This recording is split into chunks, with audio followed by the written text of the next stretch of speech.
कथा तो रागीट गृहस्थ आणि मठातला पिंपळ। आजच्या धकाधकीच्या जीवनात माणसाचा स्वतःवरचा ताबा सुटत चालला आहे।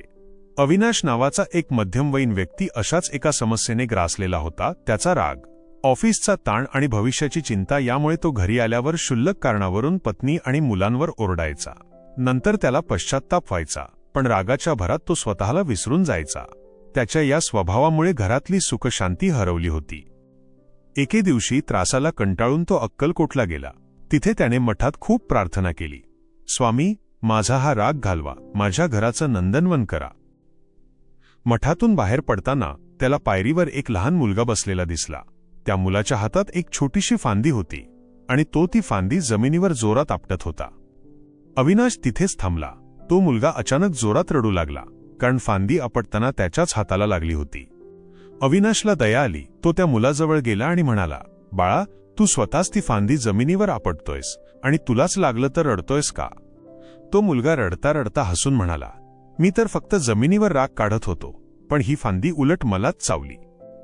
अविनाशला त्याचे बोलणे थोडे विचित्र वाटले। इतक्यात त्या मुलाने अविनाशच्या डोळ्यांत पाहिले आणि विचारले, काका, तुम्ही पण रोज घरात अशीच फांदी आपटता ना? मग तुम्हाला का रडू येत नाही? अविनाश सुन्न झाला। त्याला जाणीव झाली की हा मुलगा त्याच्या रागाबद्दल बोलत आहे।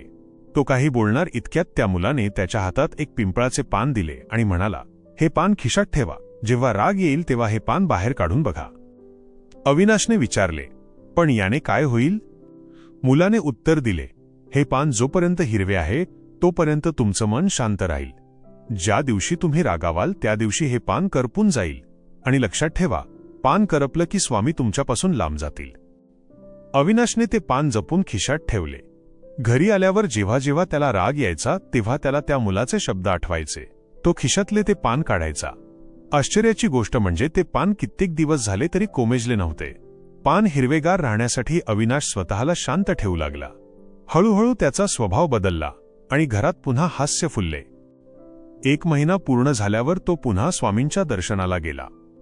त्याने ते पान स्वामींच्या चरणी अर्पण करायचे ठरवले, पण जेव्हा त्याने खिशात हात घातला तेव्हा तिथे पान नव्हते, तर स्वामींच्या अंगाराची उदीची एक पुडी होती। अविनाशला समजले की तो लहान मुलगा दुसरा कोणी नसून प्रत्यक्ष स्वामी होते, जे त्याला शांततेचा धडा द्यायला आले होते।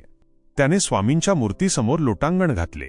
तेव्हाच त्याच्या कानात स्वामींचा तो पहाडी आणि धीरगंभीर आवाज घुमला, अरे वेड्या, ज्याच्या हृदयात राग आणि द्वेष असतो तिथे मी कधीच वास करत नाही। जिथे शांती आणि क्षमा असते तिथेच माझे आसन असते। तू तुझे मन आरशासारखे स्वच्छ ठेव, मग बघ मी तुला प्रत्येक संकटातून कसा बाहेर काढतो ते। अविनाशच्या डोळ्यांतून आनंदाश्रू वाहू लागले। त्याला आता जीवनाचे खरे सूत्र सापडले होते। त्याने कृतज्ञतेने हात जोडले आणि संपूर्ण गाभारा स्वामींच्या या मंत्राने दुमदुमून गेला। भिऊ नकोस, मी तुझ्या पाठीशी आहे। अनन्य भावे मला शरण ये, तुझा योगक्षेम मी चालवीन।